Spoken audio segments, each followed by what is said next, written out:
Hi, this is Group 3 from NYU Important Development of HCI class. Today, our group will introduce the topic of non-traditional interfaces as our final presentation. The first question is, what are non-traditional interfaces? It is a relatively new interactive technology. Compared to the conventional GUI, it integrates more human senses. For example, the haptic interfaces use the sense of touch and body movement. The gesture interfaces use the hand and face movement. The olfactory interfaces use the sense of smell. The voice use interfaces, digital taste interfaces also include. But why people need non-traditional one? How about the traditional interfaces? Well, for many years, the traditional GUI has been proved as a very powerful and useful interface form. Lots of professional designers tend to approach any given interface implementation with a GUI solution. The traditional interface design has also been changed a lot for the past year, as you can see here. However, with the careful analysis of the user's needs suggests that another form of user interface is required. More likely than not, the new interface should be multimodal, and the goal of the designer should be ensure that the correct interface mode are assigned to the information inputs and outputs that provide for the best, most effective experience for the user to prepare different environment. But will non-traditional interface become a totally different thing compared to the traditional one? The answer is no. Even though it's a relatively new concept, it still have some aspects we're already familiar with.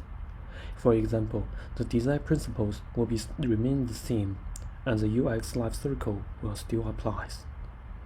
But the non-traditional interfaces did require us to consider more about the user's physical skill and capabilities, and also it requires more interface technicals collaborate together to support the user experience.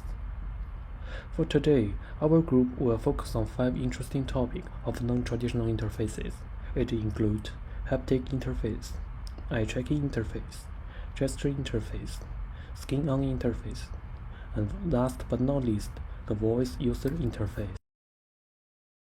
Now I'm going to introduce a type of non-traditional interface, the haptic interfaces.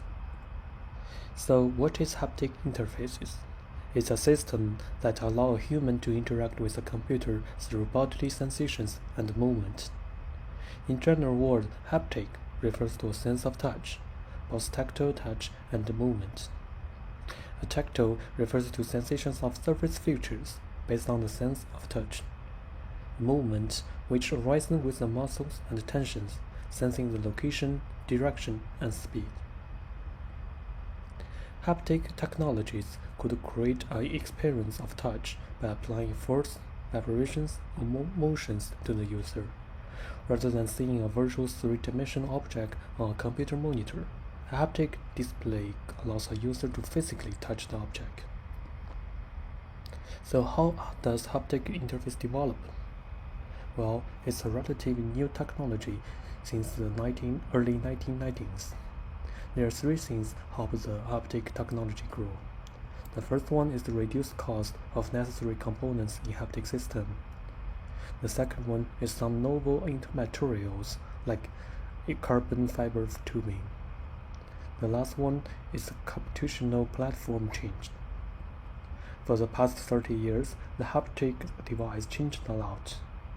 With the evolution of computing platform can be summarized in 3 areas: personal computer, mobile internet, and virtual reality. The haptic HCI could also be classified as desktop haptics, surface haptics, and wearable haptics. Those more advanced data acquisition systems, faster processor speeds, help haptic interface device more developed.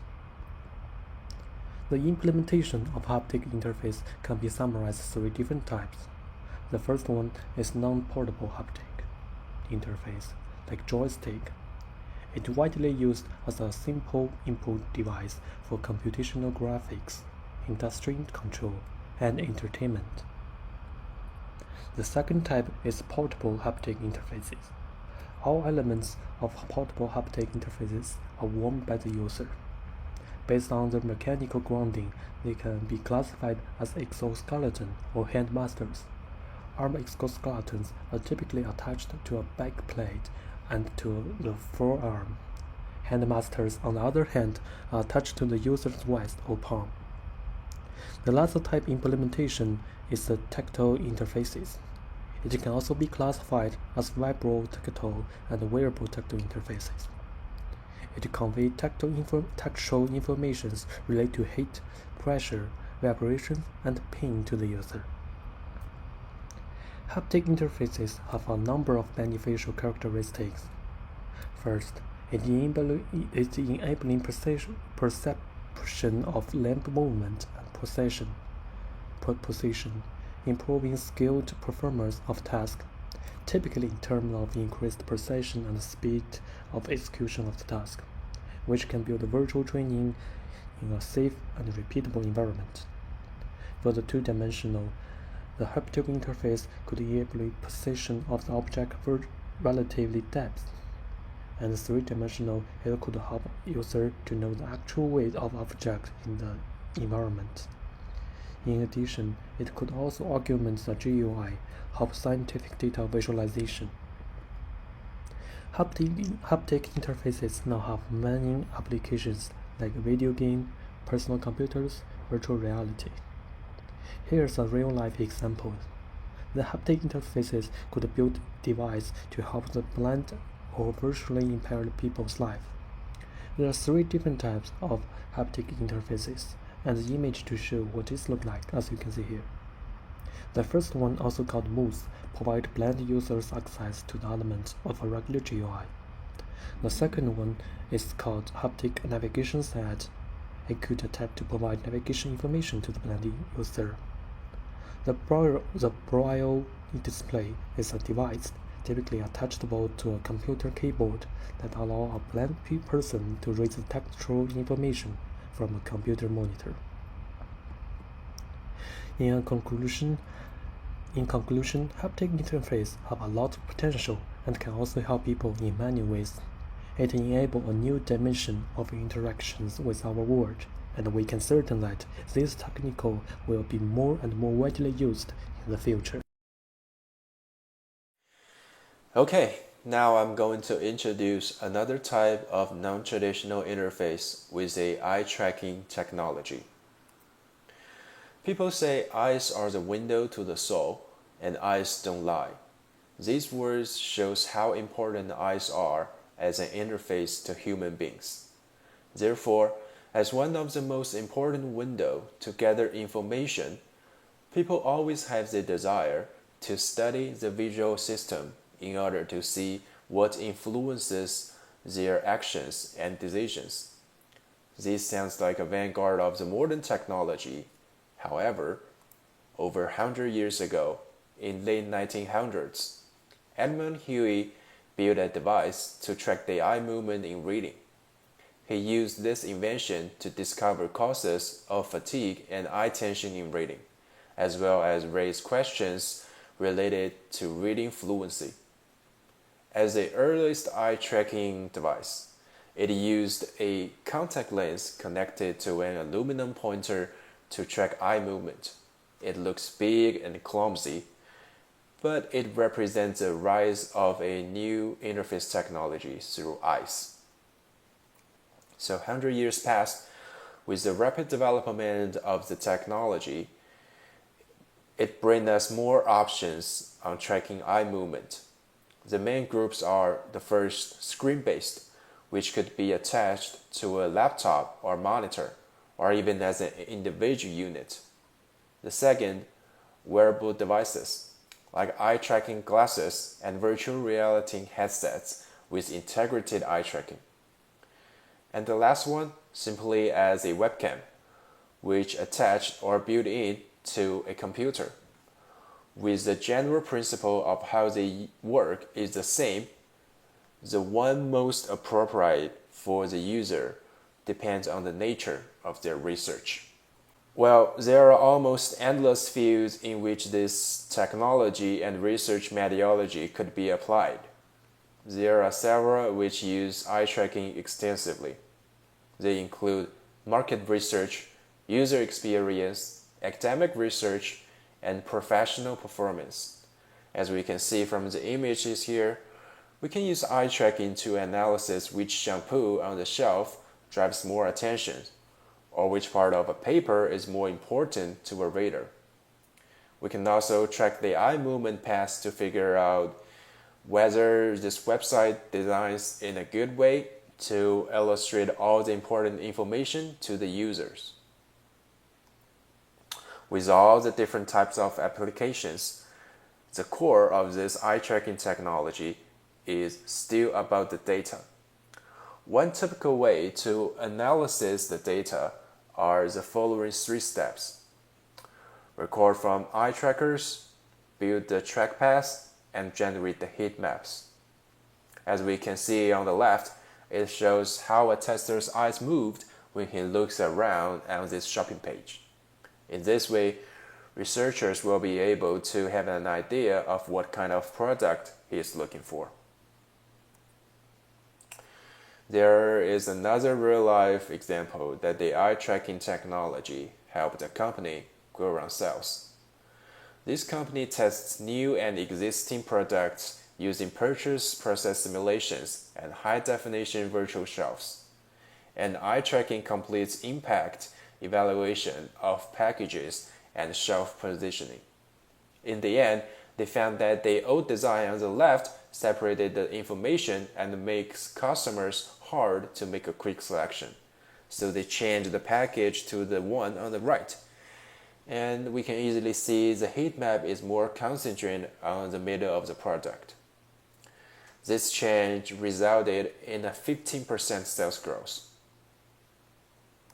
We have already talked a lot of advantages that eye tracking technology may bring to us, like reveals subconscious behavior, provides unbiased, objective, and quantifiable data in detail, and more shown here.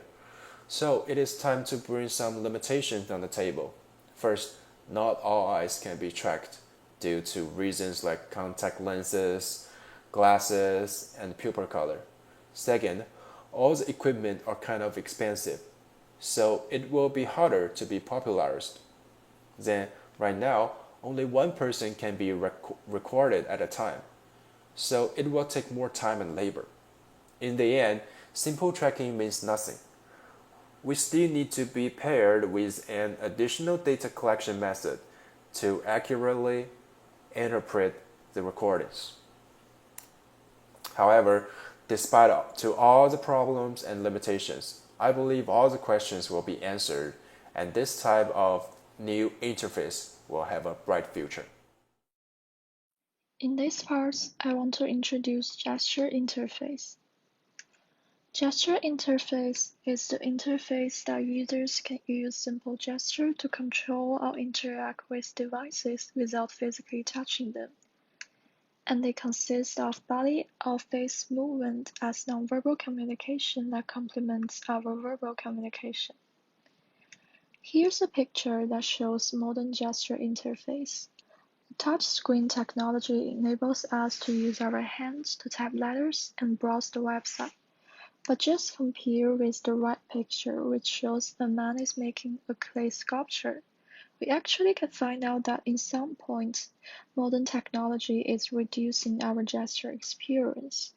And we can use our hand to do and experience more things. Just like Malcolm McCulley said, eyes are in charge, minds get all steady, but hands are underemployed. The gesture interface can improve it. And here's 3 different technology used in gesture interface. The first one is 3D model-based algorithm. In this algorithm, a real hand is interpreted as a collection of vertices and lines in the 3D mesh version, and the software uses it to infer the gesture. The drawback of this method is that it is very computational intensive. Therefore, we have other simple algorithms. The skeletal-based algorithm is one of them. Instead of using intensive 3D models and dealing with a lot of parameters, we can just use a simplified version of joint angle parameters along with segment lengths. And this algorithm is much more faster than 3D version, and only using key point help us to focus on significant part of human body. And the third algorithm is appearance-based algorithm.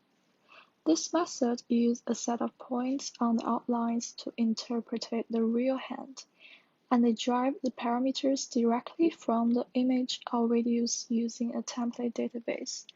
Then they will compare gestures with templates in the database, and if they match, the corresponding gesture is inferred. In the next part, I will show you some application in the gesture interface. And here's a demo from 3Gear on their new gesture interface. They use a camera on the bottom to record every finger motions, the joint angles, and the bone of the hand, and we can use it to control our computer, like pointing at things, browse the websites, and clicking on link by bending the finger. Gesture interface also can be used in domestic space. And here's a demo from Even Glove that shows they use gesture to close and open the light, control the windows, and a kitchen table was used here as an everyday surface. The sensor and projector was hidden within a lamp above the table. And this application is not limited to a table but also can be applied to a wall or other everyday surface. And here's another technology named Transform from MIT Media Lab. It's like a digital clay that people can touch it and mold it with our hands. And one of the most attractive features of this technique is that it can work remotely. The man in the video is moving object on the table surface from the other side of the computer. So now I'm going to introduce another non-traditional interface which is on the skin. It still sounds quite unfamiliar to the public, but it has been gradually coming into our daily life. Our skin is an attractive platform for user interfaces. The large scale of our skin and different kinds of information that convey through it mean that there could be many new possibilities for user input. This new user input could create a more convenient and user-friendly experience for humans. So what kinds of user input we could have? What shows on this picture on the right side is some type of user input that can perform on our skin. From left to right, so first one, an area of skin contact. In general words, it can be tapping. The second one, deformation of skin,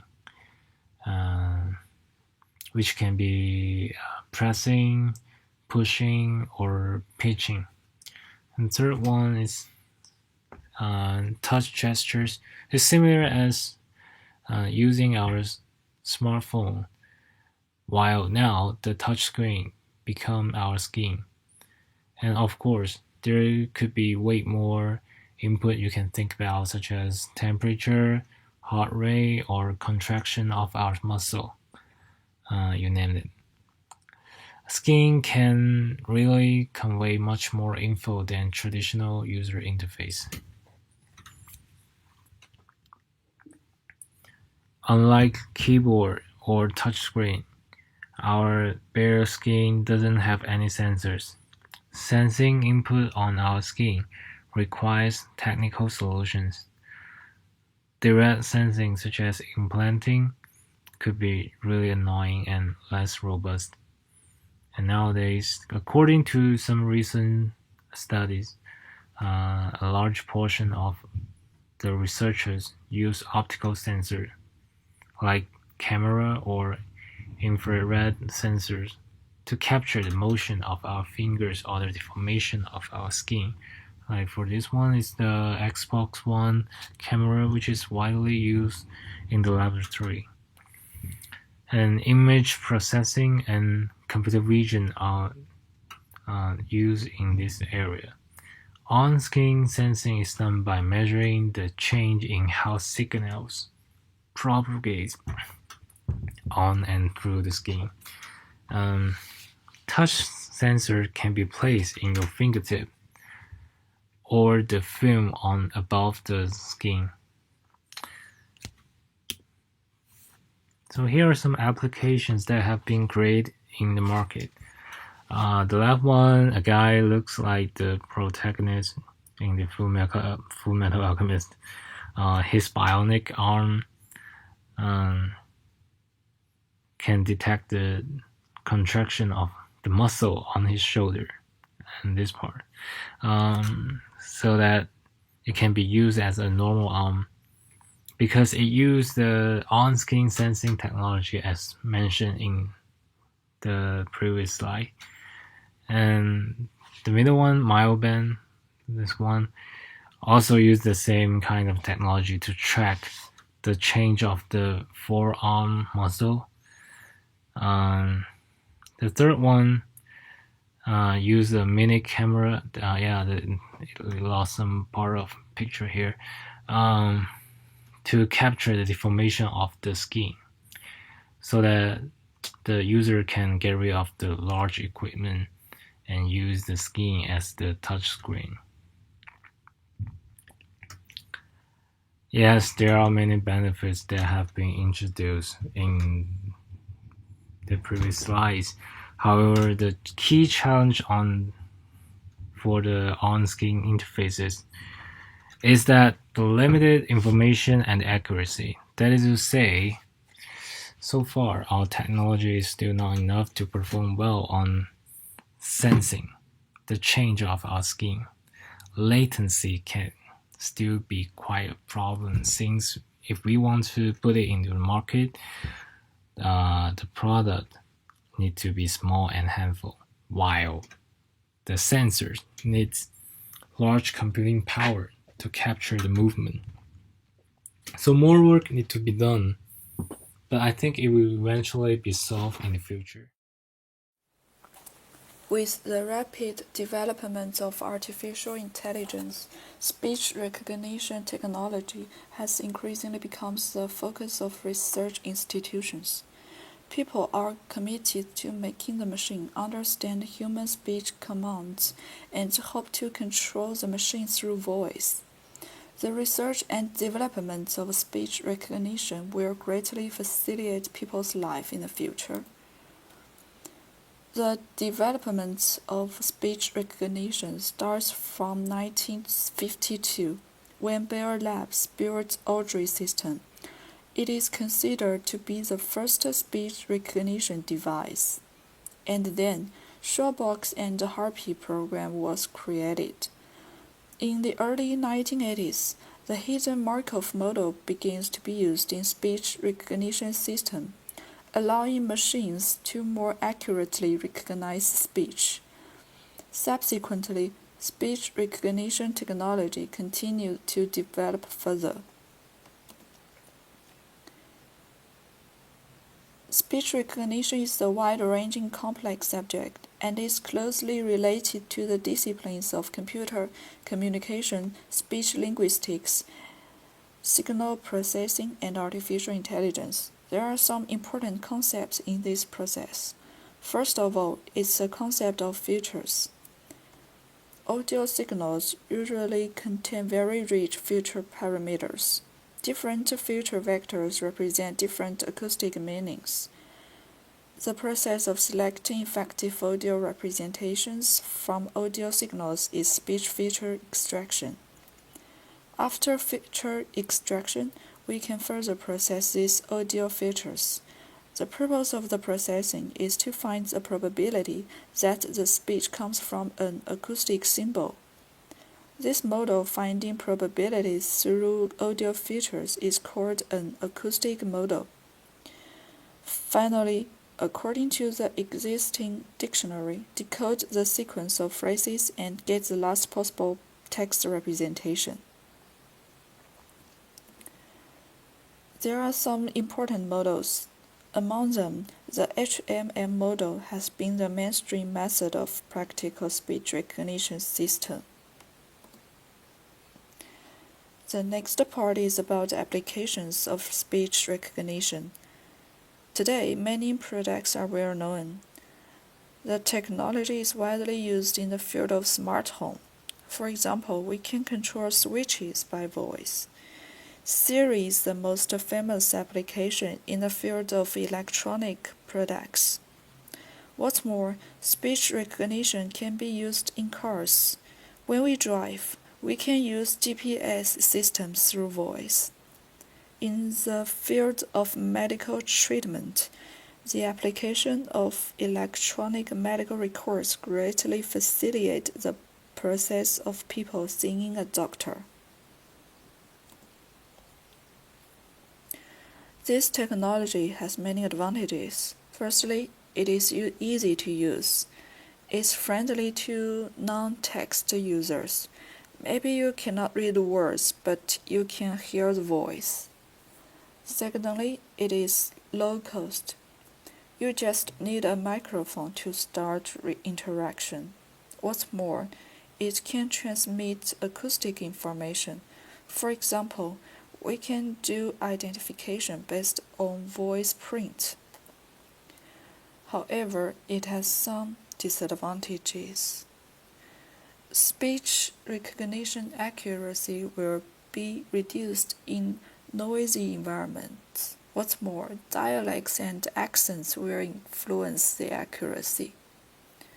Last but not least, the information reception efficiency is low. It means when someone speaks, you may have to wait until all is said before you can understand it. You cannot skip reading like text. Nowadays, non-traditional interactive technologies greatly facilitate people's lives. Multimodal interaction provides the user with multiple modes of interacting with the system, which can effectively combine the interactions methods mentioned above. However, these interface technologies are not perfect. We need to improve them further.